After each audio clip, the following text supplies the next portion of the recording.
Tere õhtust! Minu nimi on Anto Liivat, mina olen EBS-is juhtimise õppetooli lektor ja meie koos Lehari Kausteliga mõtiskleme täna liidriks olemise loominguliste väljakutsete üle. Aga ole hea, räägi sina sissejuhatuseks mõne sõnaga oma toimetamistest ja tegemistest. Tere minu poolt ka.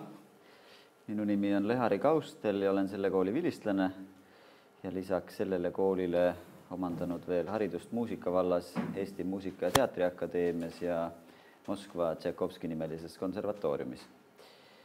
Et siia kooli tulles oli üsna selline huvitav nagu selline kahe maailma nagu kokkupuude ja tükk aega käis vestlus nii sõprade kui ka kolleegide seas, et kuidas siis loominguline ja ärimaailma pool võiks nagu kokku sobida, aga tänaseks päevaks tuleb tõdeda, et on selline ideaalilähedane sümbioos tekkinud vähemalt selles valdkonnas, kus ma tegutsen. Siin olles spetsialiseerunud turunduse suunale ja muusikamaailmas minu haridustee on olnud seotud löökpillimängu ja dirigeerimise õpingutega. Töötan ma täna Haapsalu kammerorkestri dirigendina ja loovprodutsendina Royal Service üritusturundusagentuuris ning olen korraldanud mitmesuguseid sündmuseid, seda siis nii muusikaliselt kui ka sellise administratiivse ja produtsenditöö seisukoha pealt. Laiem üldsus Eestis teab mind seetõttu, et ma olin kultuuripealinna lõputseremoonia idee autor ja elluviija ja sellele lisaks on siis tänaseks päevaks juba kaunikesti pikk nimekiri nii juhatatud teoseid, mängitud ja salvestatud teoseid kui ka siis produtseeritud üritusi tekkinud, siis ühtekokku nüüd juba pea 15 aastat on professionaalsel tasandil tegevust selles vallas olnud. Kuule, võib-olla sa enda jaoks oled tõesti kuidagi ilusaks ja sidusaks mõelnud selle raha tegemise ja kunsti tegemise, aga selgita palun mulle ka, kuidas need kaks asjad tegelikult ikkagi omavahel seotud on. Ühel juhul on eesmärgiks, ma pean siin seda kunsti tegemist silmas, luua midagi suurt, ilusat, tähendusrikast. Teisel puhul on ju tegelikult eesmärgiks raha teha ja teenida. Vähemalt nii meile väga tihti koolis õpetatakse, et ettevõtte tegevuse eesmärgiks on kasum. Kuidas need kaks asja üldse omavahel kuidagi kokku sobituvad? Tähendab, ma lihtsalt küsiks kohe vastu, et kas on tõepoolest, ütleme, see eesmärk või selline sõnastatud siht, kuhu me ettevõtluse maailmas nagu tihime, on võimalikult head nagu majandusnäitajad, aga minu jaoks on olnud kogu aeg oluline ka ärivaldkonnas ikkagi väärtuse loomine. Ja ütleme, et see nagu väga hästi vastandusid nüüd seda kunsti ja nagu raha tegemist, et minul ei ole elus nagu raha tegemine kunagi eesmärk olnud. Et see on kuidagi kõik, mis nagu majanduslike küsimustega seotud on, see on tekkinud vastavalt vajadustele ja saavutustele nõnda nagu ta on tekkinud ja sellega peab rahul olema. Aga oluline on ikkagi see, mis on nagu selle asja sisu. Ja selles mõttes jah, nagu tõesti kunstimaailmas on see nagu kuidagipidi nagu loomulik, aga tegelikult on see oluline küsimus minu arvates ka iga ettevõtja jaoks, ettevõtte jaoks, et mis see eksistentsi põhjus siis tegelikult on. Eks sa iseenesest ütled, et ettevõtte tegevuse eesmärgiks ei ole kasum. Mulle kusjuures mõte meeldib, ma ise püüan seda ka niimoodi alati sissejuhatavates mõtisklustes või loengutes ümber lükata. Pigem tuleks fookusesse panna tõesti nende huvipoolte vajaduste võimalikult hea rahuldamine, eks ole. Kui me sellega hakkama saame, siis kasum tuleb nagunii. Aga kasumit ei tohiks jääda mitte eesmärgiks, vaid kasum peaks olema tagajärg. Sest vastasel juhul me kipume niimoodi lühiajalise kasumlikkuse altarile ohverdama selle kestliku suutlikkus ellu jääda. Jah, absoluutselt. See mitte raha taotlemise eesmärk oli üks nagu selliseid põhiteese, mida mina ka üritasin oma lõputöös kummutada, nii et mina pean seda oluliseks. Millest sa oma lõputöö kirjutasid? Minu lõputöö pealkiri oli turunduse ja religiooni psühholoogiliste toimemehhanismide võrdlev analüüs ja see töö alguses kummutati ja öeldi, et ei sobi, aga kuna minu hea juhendaja, kes oli Tartu Ülikoolist, ütles, et aga et siis äkki saame hoopis kaitsta kuskil mujal seda tööd, et ikkagi teema on piisavalt intrigeeriv, siis lõpuks lõppes see kõik hästi ja mind pärjati üsna mitme auhinnaga. Muuhulgas Eesti Noortekoda tunnustas seda tööd tol korral ja üks selline olulisi, ütleme, mõtteradasid, mida ma seal käsitlesin, oli just nimelt mitte primaarselt kasumi maksimeerimine, vaid just nimelt selle väärtuse loomine, mille tulemusena tekib ka hea kasum.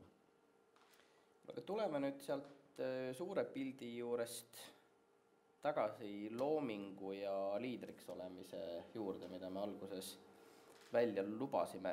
Mida see liidriks olemine sinu jaoks tähendab? Seal on tõenäoliselt midagi sarnast seistes orkestri ees, kus mina ei ole muidugi kunagi seisnud, või küllap, aga on seal midagi sarnast seistes auditooriumi ees, kus ma olen olnud, võrreldes näiteks jalgpallimeeskonna või suguvõsa kokkutuleku korraldamisega? Liidriks olemine on, ma arvan, eelkõige ikkagi vastutuse küsimus. Ja sealt nagu hakkavad need teemad nagu eri radupidi hargnema. Kindlasti on oluline osa selleks teatud teadmiste pagas, kompetents, antud valdkonnas elukogemus, aga kindlasti ka mingil määral selline nagu karismaatilisus ja kommunikatsioonioskus oma plaane selgitada ja ellu viia. Mis puudutab nüüd liidritööd, sa tõid nagu näiteid koori ees ja orkestri ees seismisest, suurim kollektiiv, mida mina olen juhtinud, on 5000 lauljat.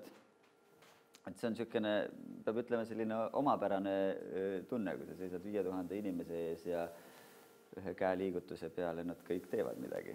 Miks nad teevad?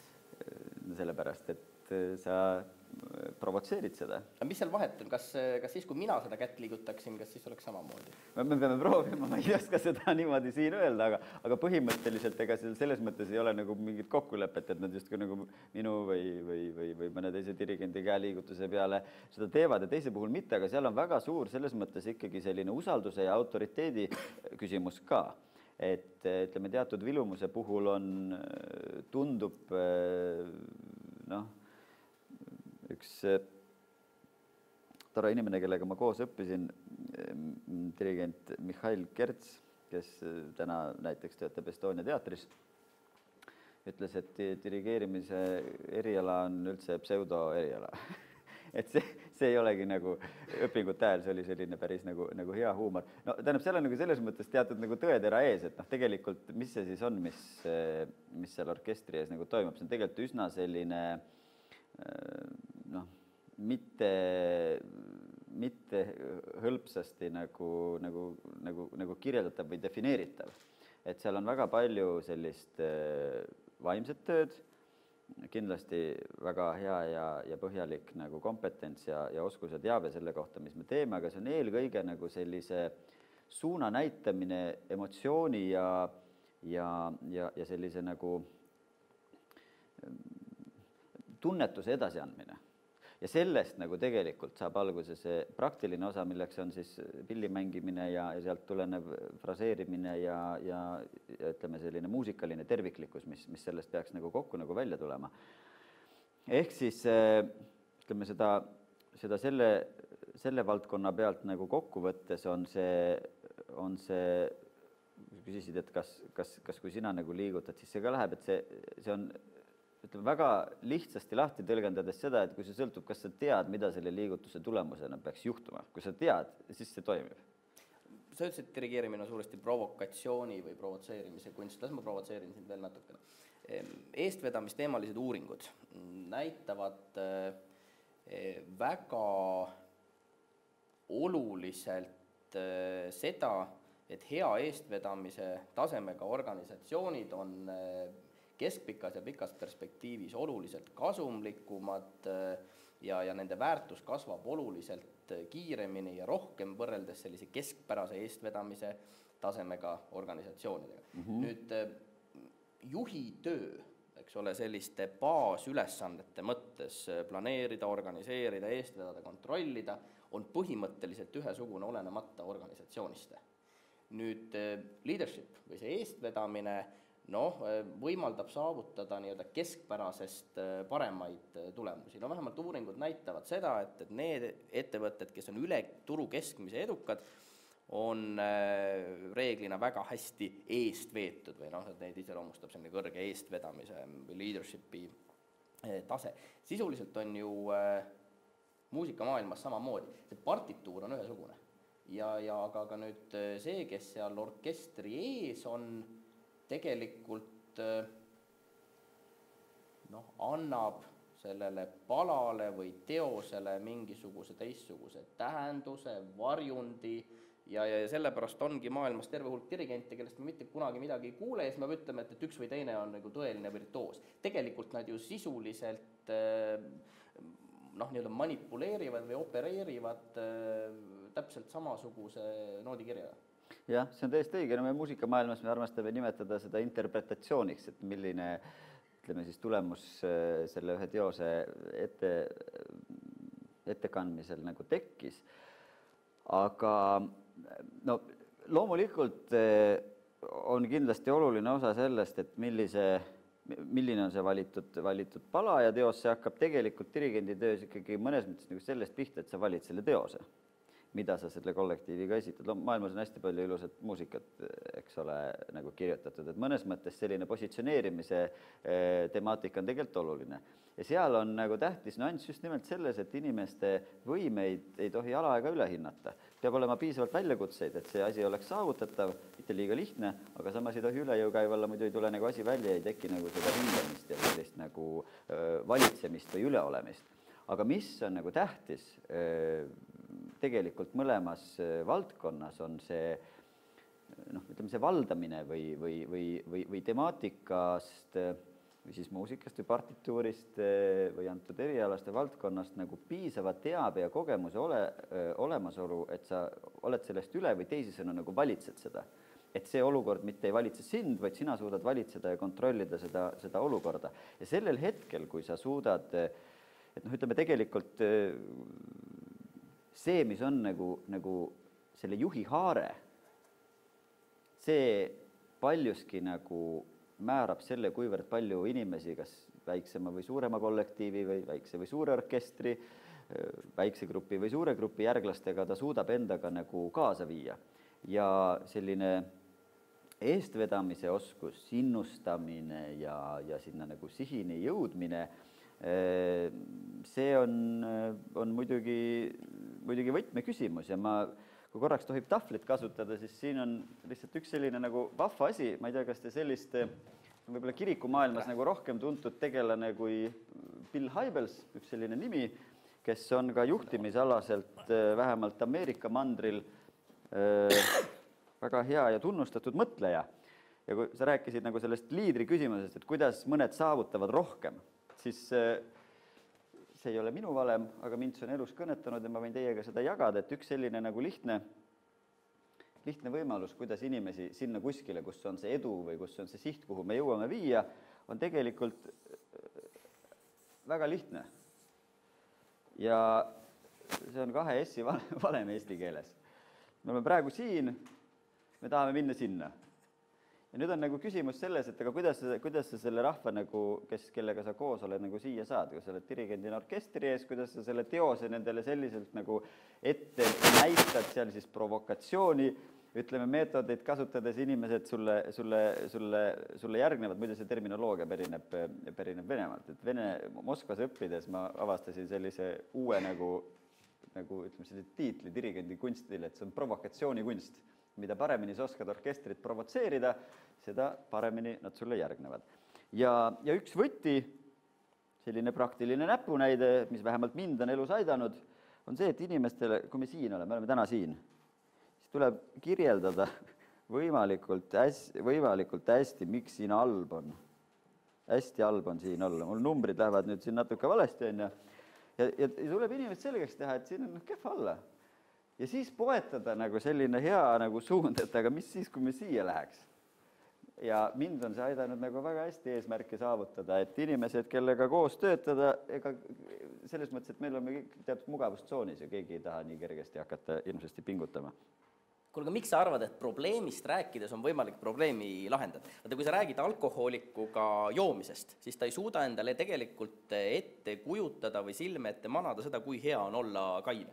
Või niipea, kui sa ütled lapsele, et ära aja seda piimaklaasi laua pealt maha, siis esimene asi, mis talle silme ette tuleb, on tegelikult ümber läinud piimaklaas. Ja nüüd, kui sa räägid oma orkestrile sellest, et kus me täna oleme, kuidas sa ikkagi selle kaudu paned nad liikuma sinna, kus nad olla tahaksid? Nad ju visualiseerivad ainult seda negatiivset, kus nad täna on. Jah, no ega selles mõttes see ei tohi nagu muutuda selliseks, et kõigil tekib depressioon lõpuks.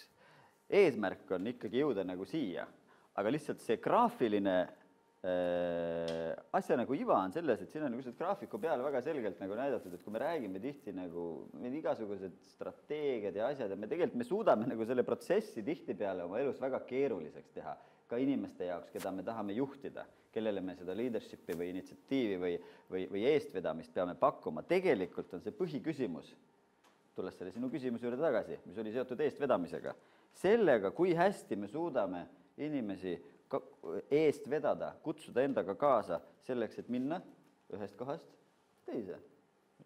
Ja kui see on enda jaoks nagu selge ja loomulikult ka siis nii-öelda võimalikult hästi, ma rääkisin, kui enne mainisin kommunikatsiooni, me oskame kirjeldada, miks siin halb on või kuidas siin nagu jube hea oleks, siis inimesed tulevad kergesti kaasa.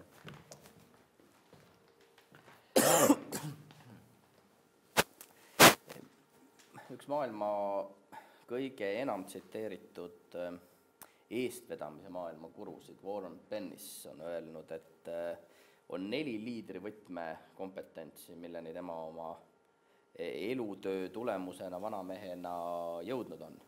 Ja need on kõigepealt siis tähelepanu juhtimine ehk mingisuguse visiooni olemasolu, aga ainult visioonist või helesinisest unistusest on vähe.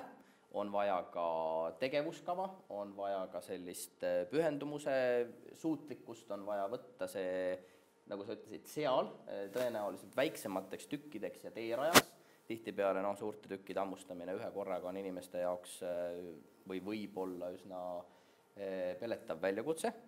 Siis juhtimine ehk suutlikkus omistada visioonile mingisugune sügavam tähendus.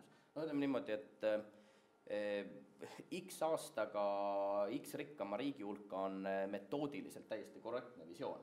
Aga kui me ei suuda vastata lihtsale küsimusele oluliste huvipoolte jaoks what's in it for me, ehk miks ma peaksin seda tahtma, siis on päris keeruline panna inimesi teatud visiooni nimel kestlikult pingutama, siis muidugi usalduse loomine, mis võib tunduda hirmus lihtne asi,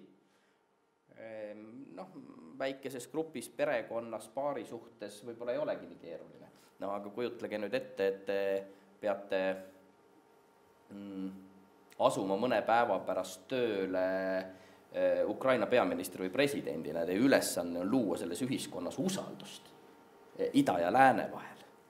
Päris keeruline ülesanne, eriti suurtes süsteemides, organisatsioonides. Ma kujutan kätte, mida suurem on orkester, seda keerulisem on võib-olla ka seda usalduslikku vahekorda seal luua. Sul on seal algajaid, sul on seal vanu kalu, sul on väga erinevate ambitsioonide, võib-olla ka teadmiste, oskuste tasemega inimesi. Ja viimases järjekorras muidugi selline enesejuhtimise suutlikkus õppida oma eelkõige vigadest tõenäolistest ja ebaõnnestumistest, teha siis nendest tarvilikke järeldusi. Et kui sa nende märksõnadena mõtled, see tähendus ja tähelepanu, usaldus, enesejuhtimine, tulevad nad kuidagi sulle tuttavad ette, kui sa mõtled enda liidriks kujunemise või õppimise peale. Ja need on kahtlemata olulised aspektid ja need nimetatud suunad on teada. No võib-olla, et kõige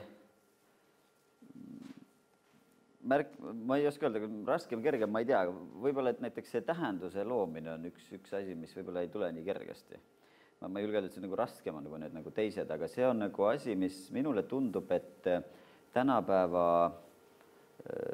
kiires maailmas ka puhtalt enda nagu sellist igapäeva rütmi vaadates, mis nagu ühe päeva sisse peab mahtuma, siis vaata, et nagu tähenduse loomine asjale see ei saa sündida nagu, see on nagu teatud selline nagu, teatud sellise, minu arvates teatud sellise vaimse harjutamise ja võimekuse nagu tulemusena võib see sündida. Et noh, sa tõid siin nagu selles mõttes mõned nagu väga head näited, et noh, et me ei saa nagu lihtsalt, me võime sõnastada nagu mingisuguse asja, see võib ka olla tõesti toodeliselt täiesti nagu korrektselt seatud, aga noh, tegelikult see ei toimi nagu.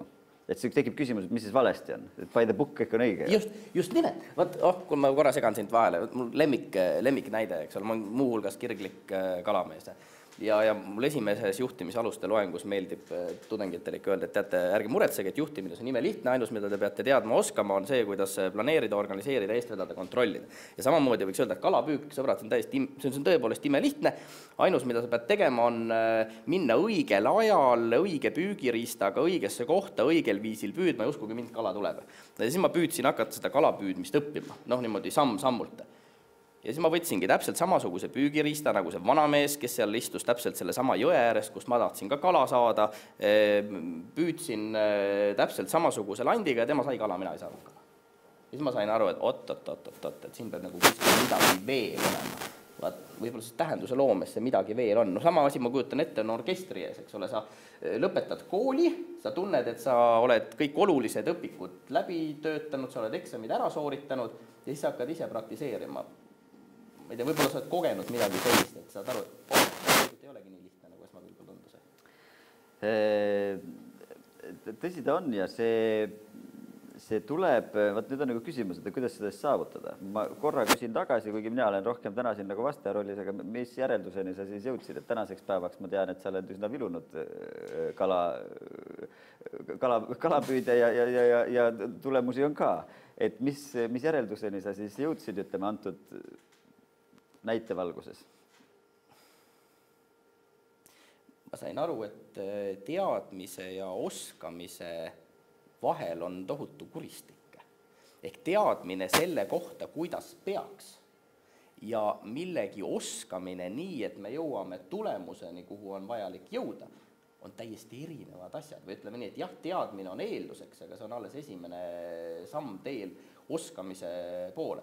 Ja teine järeldus, milleni ma jõudsin, on lihtne tõdemus, et saatan peitub detailides, nagu öeldakse, või tegelikult ka see suur edu peitub teinekord detailides. No ja muidugi, ega kalapüügis on ka päeva lõpuks natukene õnne vaja. Paljud inimesed arvavad, et selleks, et pokkeri mängus võita on õnne vaja. Aga miks siis maailma tipus kogu aeg ühed ja samad inimesed on? Võib-olla ka muusikas on natukene vahel õnne vaja, et noh, satud nagu õige teose otsa ja õige publiku ette ja seal saalis on õiged inimesed, kes sulle esitavad mingisuguse plaadistamist, aga vist ainult õnnest ka ei aita. Ainult õnnest ei aita, jah. Korraks siia kahvli juurde tagasi, mulle meeldib asju lihtsalt visualiseerida, see annab nagu asjale siukse nagu selge pildi, et ma ei paku hetkel ühtegi lahendust ega teooriat, ma lihtsalt kaardistaks selle küsimuse. No või need teooriad nagu enda katta jätta, räägi sa praktika. Millest me nagu hetkel räägime, ehk siis meil on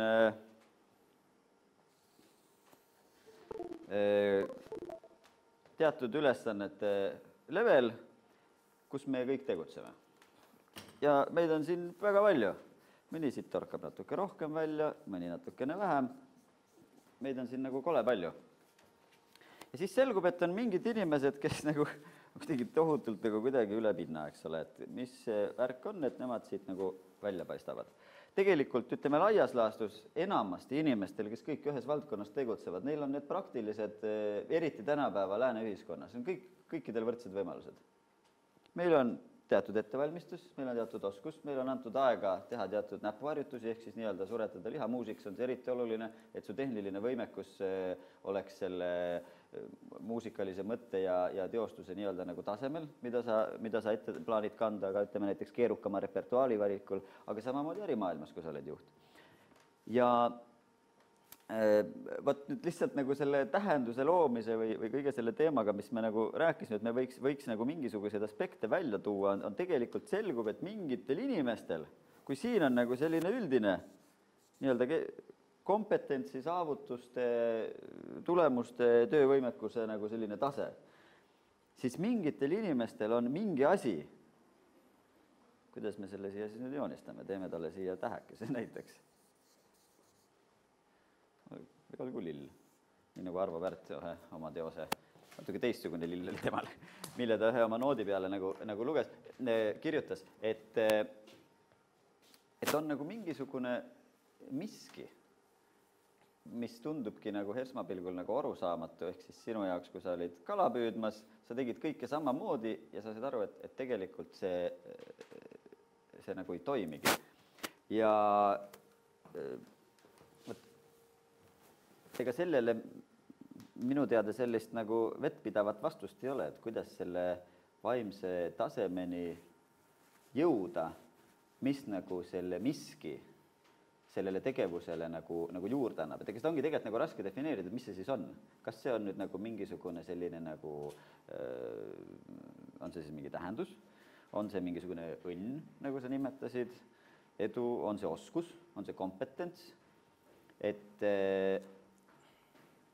fakt on see, et enamasti kalapüügi juurde tagasi tulles, et ega see selles mõttes, et see kogenud kalamees, keda sa jälgisid, ega ta eile sinna ei tulnud, on ju. Et seal on nagu teatud nüanss, praktikat, teadmisi, kogemusi, mis selleni viivad, aga mulle tundub, et meie, mis enne lihtsalt mõttelen ka nagu edasi viies, millest ma rääkima hakkasin, et see tänapäeva aeg oma kalendrit vaadates ja kõik, et me nagu ei suuda nagu nii palju aega maha võtta, et me viitsiks nagu anda tähenduse sellele, mis me teeme.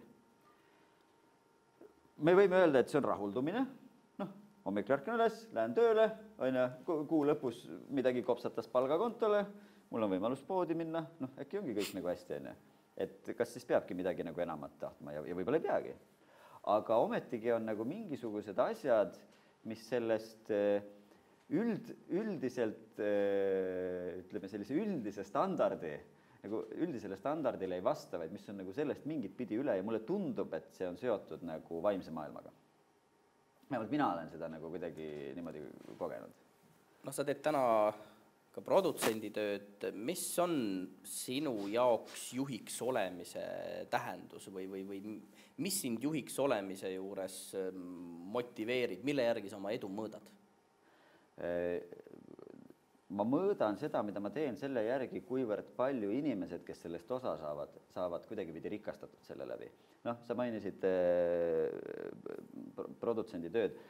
Seal on tarvis tihtipeale iga ülesande puhul nullist, või vähemalt mitte, nagu see ei käi käidud rada.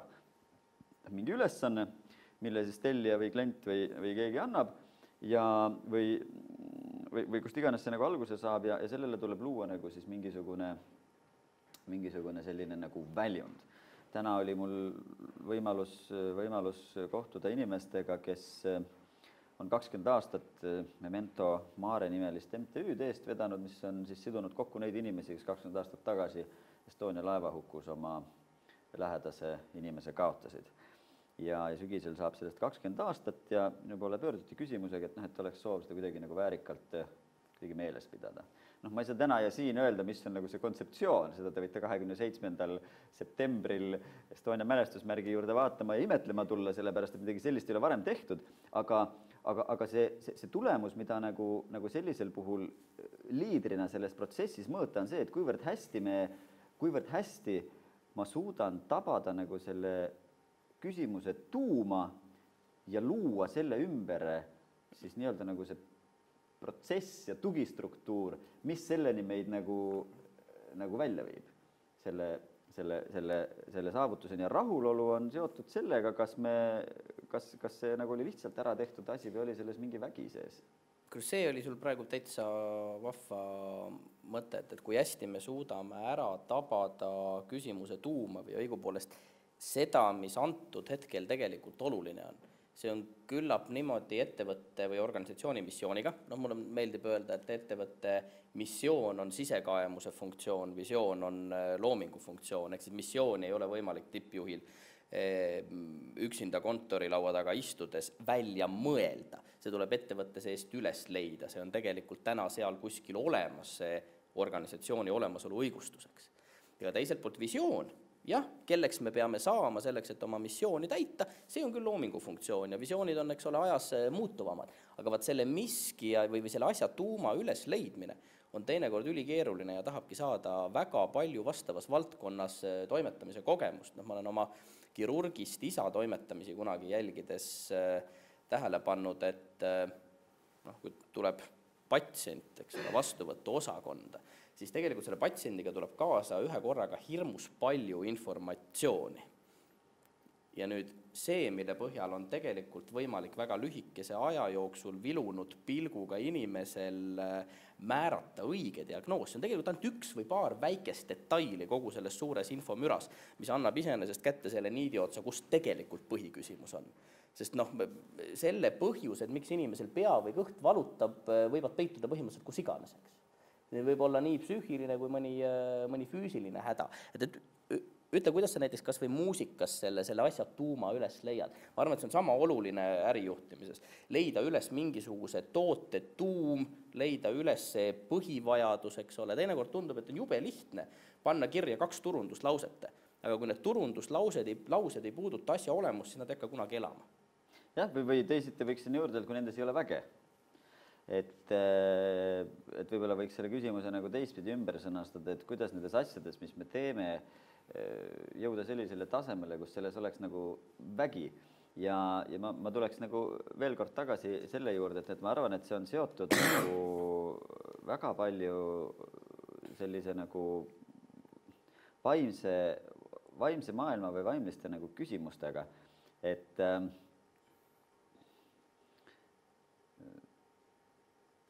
ma arvan, et vastus, mingi osa, ma ei tea lõplikku tõde, ilmselt elus edasi liikudes iga päevaga midagi on võimalik elu kohta jälle õppida ja tõele nagu ligemale jõuda. Aga ma arvan, et suur edu saladus selles on nagu soov ja võime nagu seda asja analüüsida ja selle üle nagu mõelda ja jõuda nagu mentaalsel tasandil teatud tunnetuseni. Ja vaata, siin on nagu selles mõttes väga raske, et ma olen elus päris mitmeid selliseid suuri asju ette võtnud, mida alguses on nagu naerdud ja irvitatud ja pärast ikkagi on need asjad nagu edukaks nagu korda läinud. Ja ma olen jõudnud nagu tõdemuseni, et ilmselt ongi nagu mingid asjad, mida nagu erinevad inimesed kuidagi erinevalt tajuvad ja see ei olegi nagu keegi ei taju halvem, tähendab, see ei olegi nagu skaalal halb või hea, et just kui keegi on nagu parem või keegi nagu halvem, või lihtsalt meie igaühe eluteel on mingisugused asjad meie ette antud, mida me peaks kasutama ja mida me peaks nagu rakendama.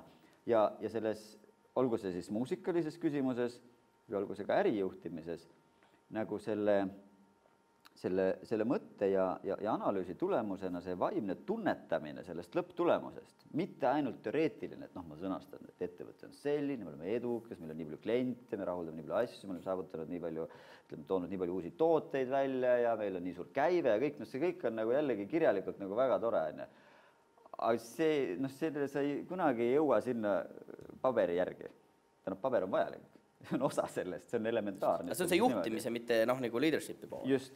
Aga see on selline teatud nagu asjade tunnetus, milles võib ka nagu, ütleme, kompida ja nagu kuidagi pidi nagu proovida vaadata, mõnikord võib-olla võib ka testida nagu, aga seda ei saa kindlasti nagu ehku peale, et teeme nii, paneme ühe heli õhku ja vaatame, kas ta nagu, kas publik, nüüd sai kontserdi elamuse selle ühe noodi tõttu või ei saanud.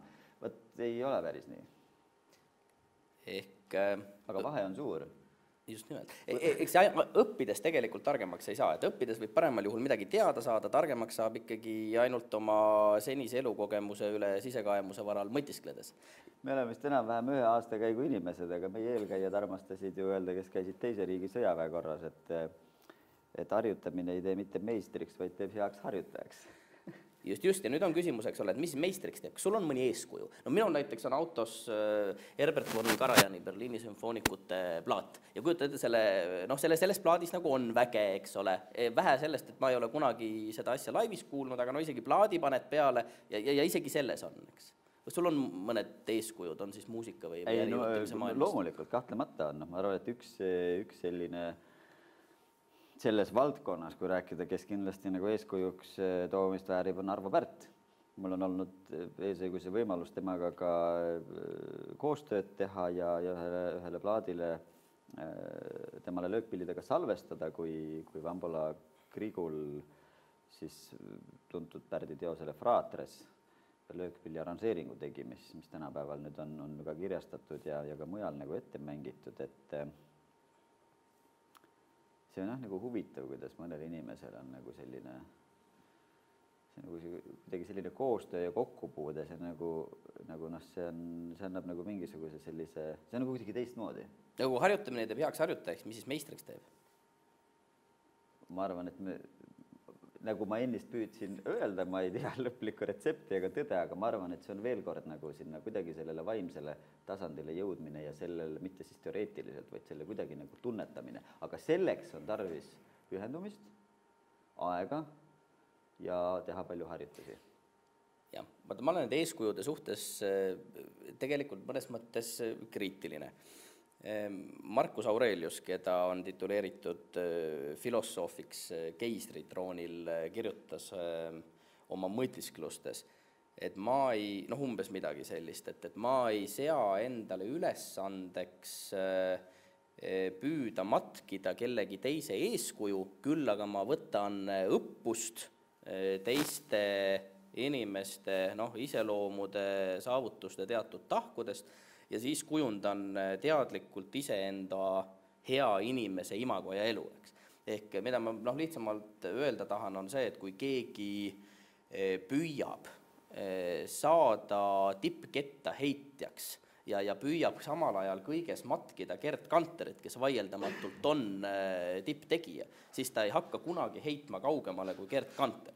Või kui keegi püüab saada väga heaks maletajaks, püüdes mängida malet täpselt samamoodi nagu Garri Kasparov, siis mitte keegi ei suuda võita Garri Kasparovit mängides malet täpselt samamoodi nagu Garri Kasparov. Sest male mängimisest nagu Garri Kasparov ei saa keegi olla parem kui Garri Kasparov. Ehk siis sama lugu tegelikult tippjuhtidega, kui keegi püüab meeleheitlikult olla täpselt samasugune nagu Steve Jobs, siis ta ei suuda kunagi olla meisterlikum või parem kui Steve Jobs. See on õige ja ma arvan, et ega nende eeskujudega ongi selline, et neid võib nagu mingil hetkel kuidagi nagu vaadelda või nendest õppida, aga et ma arvan, nagu matkida ei tasu ja mis muidugi muusikamaailma, eriti dirigeerimise maailma puudutab, siis seda peetakse ikkagi äärmiselt kehvaks tooniks ja suisa diletantlikuks, kui keegi üritab kellegi stiili nagu kuidagi järgi teha, sest paratamatult igal inimesel on oma isikupära ja ka iga dirigent kuidagi pidi oma käsi teatud stiilis nagu liigutab. On küll mingid koolkonnad, mida järgitakse, aga ikkagi see asi lõpuks on nagu individuaalne. Sa oled oma stiili leidnud? Kindlasti. Kuidas sa selle leidsid? Millal sa teadsid, et nüüd on käes? Aga ma arvan, et see ei ole valmis veel. Ma arvan, et see on nagu arengus. Aga see, ütleme, selline enesekindlus igas töövaldkonnas, millega ma kokku puutun või ütleme stiili küsimus, mis on, see on ikkagi selle mingisuguse asja ära tunnetamine, mis ei ole kellegi järgi tegemine, vaid mingite teatud asjade järgimine, mis nagu minu jaoks on tähtsad. Neid võib loetleda, kõiki neid ma ei tahaks loetleda ja kõiki neid ei saagi nagu loetleda, aga see on nagu mingi selline nagu tunnetamise küsimus. Aga üks asi, millele ma tahtsin tagasi tulles, kui sa neid inimesi nimetasid ja me seal nagu rääkisime eeskujudest ja sellest saavutamisest ja edust, et väga palju mitmeid inimesi, keda ma tunnen, kes on elus palju saavutanud, muuhulgas ka Arvo Pärt, keda ma ütlesin, et keda mitmeski asjas võib nagu eeskujuks seada. Ma olen ühe huvitava asja täheldanud, et nendel on sarnased hirmud. Ja üks selline hirmu või nagu kartuse joon, mida ma olen täheldanud inimestest, kellel on see miski, nagu kes on justkui nagu saavutanud teistest enam, on see, et nad, kuidas seda sõnastada, see on nagu kuidagi nagu erinev, aga see koondnimetus võiks olla see, et nad nagu pelgavad, et nad hakkavad nagu seda ennast imetlema või kuidagi nagu seda edu nagu armastama. Ja ma arvan, et see on nagu väga suur ohu küsimus. Ja et selles mõttes, et kui see ongi nagu see, et noh, ma olen nüüd, ma ei tea, kuulus või ma olen nüüd saavutanud, ma olen nüüd see või nagu teine. Et ma arvan, et seal on nagu väga suur nagu komistamise koht, et need on nagu päris palju sellised nagu võib-olla uhkuse või ka egoga seotud nagu küsimused, et niipea, ma arvan, tekib kohe ka märgatav langus. Aga nii kaua, kui see fookus on sellel väärtusel, mida sa oled püüdnud luua, sellel asjal, kuhu sa oled külvanud seda armastust, see kõige lihtsam lastevanematele on sinu oma lapsed, eks ole, millega me nagu oskame kuidagi tunnetada ja suhtestada seda mingit vaimset nagu energiat ja investeeringut, mida me nagu justkui kuhugi kogu aeg nagu külvame. Et me ei tee ju seda selleks, et ma ei tea, mõelda, et siis on juba hästi, kui nad meie eest hoolitsevad, kui me vanad oleme. Noh, see on nagu hüve, mis sellest võib nagu kaasneda, kui sul on mitmeid nagu järeltulijaid, aga see on ikkagi pigem see, et nagu see vastutus, mis lapsevanemana antud sulle on, et sa püüad nagu oma parim anda, et see inimene, keda sinul on antud ülesandeks kasvatada elus nagu edu saavutaks, eks ole ju. Ja sama on nagu ka kõikides valdkondades, millega me elus nagu tegeleme, et see nii kaua, kui see fookus ja kirg ja armastus on selles milleski, milleks sind on kutsutud, see on ju lõppkokkuvõttes igalühel tarvis ise üles leida. Et nii kaua, ma arvan, on potentsiaali jõuda väga kaugele ja teatud harjutused ja praktikate ja teadmiste omandamise järele jõudmaks selleni tasemeni, kus on nagu need mingid asjad, mis loovad tähendust ja mis nagu on üle teiste, üle keskmise. Ja kui see fookus sealt nagu uuesti enese peale tagasi läheb või raha peale, kas või siis ma arvan, et see on nagu suur nagu ohumärk, et ka kõige kallimad projektid, mida ma olen elus produtsendina teinud, mille tõesti eelarved, kui nendele nagu mõelda, siis tekitavad kerget kõhedust. Ei ole, ma olen nagu täiesti teadlikult alati nagu oma mõtted hoidnud sellest eemal, et see ükskõik mitu numbrit või nulli selle asja juures on, millega ma tegelen, see ei anna sellele projektile ka mitte rohkem üldse väärtust selle tulemuse nimel. Lihtsalt mahud ja ütleme, klotsid on erinevad, aga tulemus selle nimel ei ole mitte väärtuslikum, kui eelarve on suurem, vaid asja tuum on oluline. Aga võtame siis teistpidi tagasi, et kui eelarve on väike, mina olen näiteks endale võtnud selle põhimõtte, et ma ei lähe kunagi midagi niimoodi lihtsalt ära tegema, olenemata sellest, kui palju näiteks tudengeid auditooriumis on. Et kui ma juba lavale lähen, eks ole, või kui ma juba selle projekti ette võtan, see olenemata sellest, palju on kuulajaid, vaatajaid, ma annan endast alati maksimumi. Sest kui pärast veel midagi sisse jääb, siis nagu ei olnud õige asi, siis hakkab endal kriipima, et aga ma oleks ju suutnud rohkem. Loomulikult, aga Facebooki näide, ega siis see edu, mis tänaseks sellega saavutatud on, nüüd on muidugi teised küsimused, millega ettevõtte omanikud ja juhid peavad nagu tegelema, aga see sai ju ikkagi kuskilt mujalt alguse. Tuleme korraks selle tagasihoidlikkuse juurde, paljud autorid nimetavad seda üheks oluliseks liidri kompetentsiks, inglise keeles on ta tihtipeale nimetatud kui humbleness. Ja mina olen juurelnud selle üle, et mis asi see humbleness on, ta võiks ka alandlikkus eesti keelde tõlkida, kui eesti keeles hakata kellelegi rääkima alandlikkusest, siis esimene reaktsioon, mis tekib, on see, et Mats alati on tubli mees, ei võta mütsi saksa eest, et mis pagana alandlikkus, eks ole. Aga ma olen nagu püüdnud sealt seda sügavamat sisu leida, mulle tundub, et see on spirituaalsuse vundament, et inimene ei pea ennast kõigi maailma asjade algpõhjuseks ja lõppeesmärgiks. Ja selle arusaamine ja tunnetamine ja endale meelde tuletamine, olenemata sellest, kui hästi sul läinud on või kui palju sa oma ettevõtlusega raha teeninud oled või kui kõrgele oksale sa juhina jõudnud oled, on üks jagu oluline. Absoluutselt, sa jõudsid teist radapidi sinna samasse tagasi, mida ma ise ütlesin, mida mina olen täheldanud mitmeid inimesi, omade seesõigust mitmeid inimesi, kes oma elus on palju saavutanud tunda, on hirm.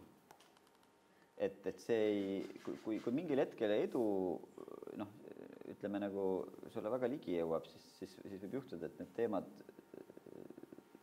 jäävad kuidagi tahaplaanil, et see alandlikkuse teema on seotud tõenäoliselt lugupidamisega teiste inimeste suhtes, mitte niivõrd nagu hea enesearvamuse ja ütleme enda kuidagi nagu tähtsustamisega ja kuidagi võimega võib-olla nagu seda igat inimest, kellega me ka kliendisuhetes näiteks kohtume või kellele me oma toodet tahame pakkuda nagu väärtustades selliselt, et mitte eesmärk ei ole elu eest maha müüa, kui nad ainult ära ostaks selle, siis mul oleks hea. Vaid kui nad ikkagi selle kaudu nagu saaksid midagi, leiaksid midagi, saaksid abi millelegi, neil läheks paremini tänu sellele. Ma olen ise väga suur Apple'i armastaja, selles mõttes on nagu väga hea näide, see Steve Jobsi näide, mis sa nagu tõid, et ega siis tegelikult ju, me ju teame kõik seda $1 lugu tema puhul. Niikaua kui raha mängus on, see on hea näide ärimaailmast on tegelikult Steve Jobs. Selles mõttes, et niikaua kui raha mängus on nagu jama on.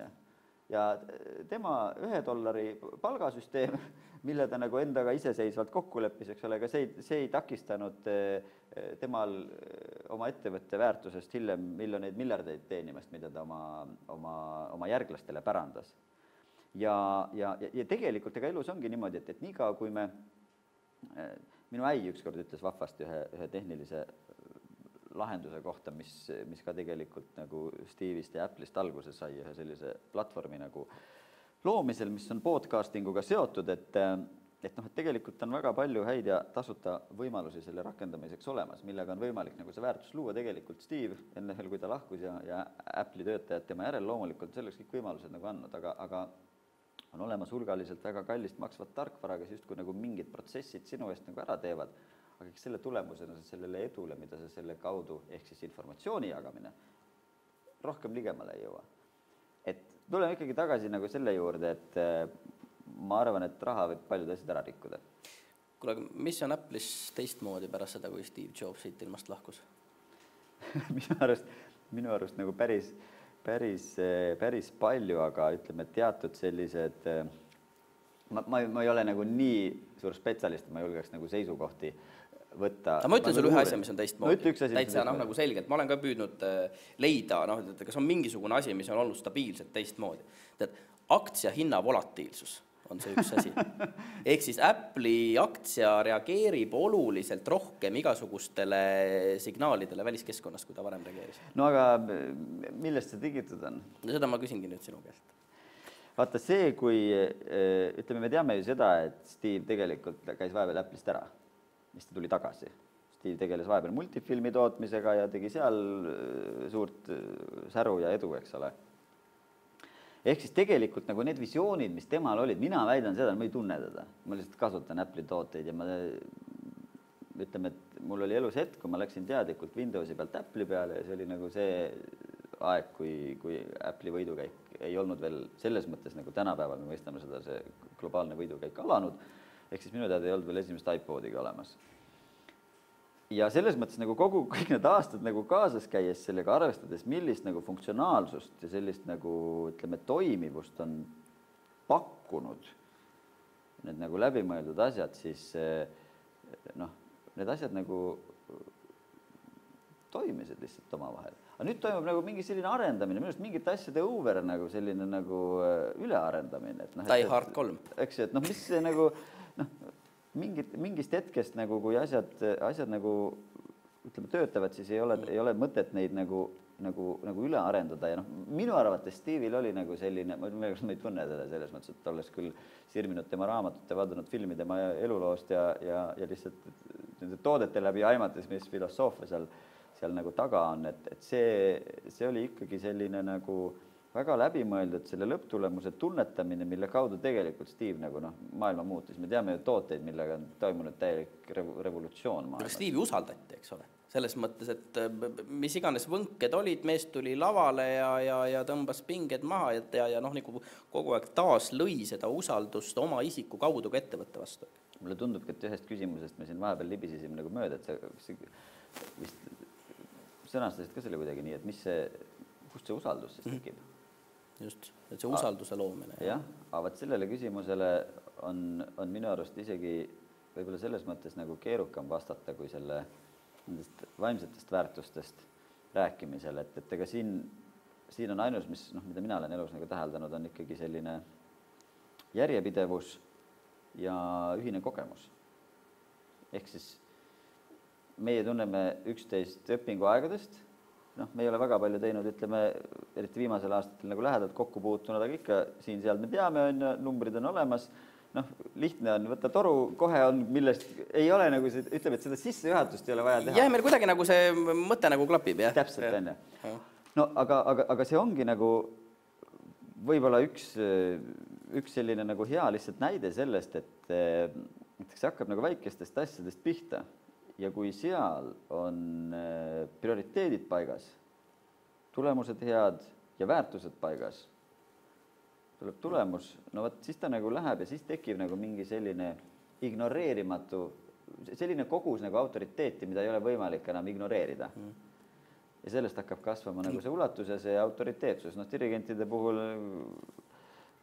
legendaarsed näited, kuidas on võimalik nii, et noor dirigent harjutab orkestrit ja kõik saevad ja midagi ei toimu ja siis tuleb Furtwängler uksest sisse, kes tänaseks on lahkunud ja järsku see noor dirigent vaatab, et mis nagu toimus, et orkestri sound nagu muutus nagu hetkega.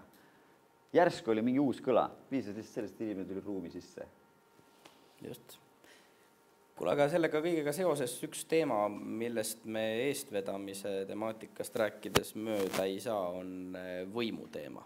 Öeldakse ka, et liider on suurema mõju allikas. Liider on keegi, kellel on võim teiste inimeste üle.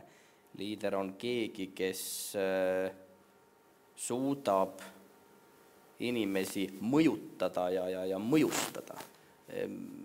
Mida see võimuteema sinu jaoks tähendab? Kuidas sina endale meeskonnas võimu ja mõjukuse oled kindlustanud? Võim on selline huvitav sõna, ma pean ausalt tunnistama, et ma ei ole selle peale väga palju mõelnud. Ja see ei ole ka minu jaoks olnud nagu selline mingisugune nagu ihaldusväärne üldse, ütleme selline asi, mida selle töö või ka liidriks olemise kontekstis nagu kuidagi pidi kirjeldada või lahti mõtestada. Minu arvates see võim oma parimas tähenduses võiks olla nagu selle autoriteedi, armastuse ja hoole ja liidriks olemise, hea liidriks olemise töö tulemus. Ehk siis see peaks tähendama nagu pigem nagu autoriteeti või sellist nagu usaldust, kus inimesed liidrile järgides võivad nagu mingites asjades nagu kindlad olla ja temale toetuda. Aga me teame ka ja loeme ka tihti meediast näiteid võimu nagu kuritarvitamisest, et eks see on nagu ka üks selline nagu ohukoht liidriks olemisel, et kui seda võimu hakata armastama, näide, et näen orkestri ette, see jube vägev, vot mehed, kus ma nüüd paned, poisid mängige, Ikka maha ja 25. Et selles mõttes, et ega selle tajub kohe ära, ega siis see armastuse lugupidamine on nagu kadunud ka. Et mina ütleks, et see on ohtlik sõna ja ma ei oska väga palju nagu seda muud pidi kommenteerida, kui need asjad, mida ma nagu juba ütlesin, mis pigem minu arust, mida ma nagu see tulemus, mida sa kirjeldasid, et sul on nagu võim millegi üle.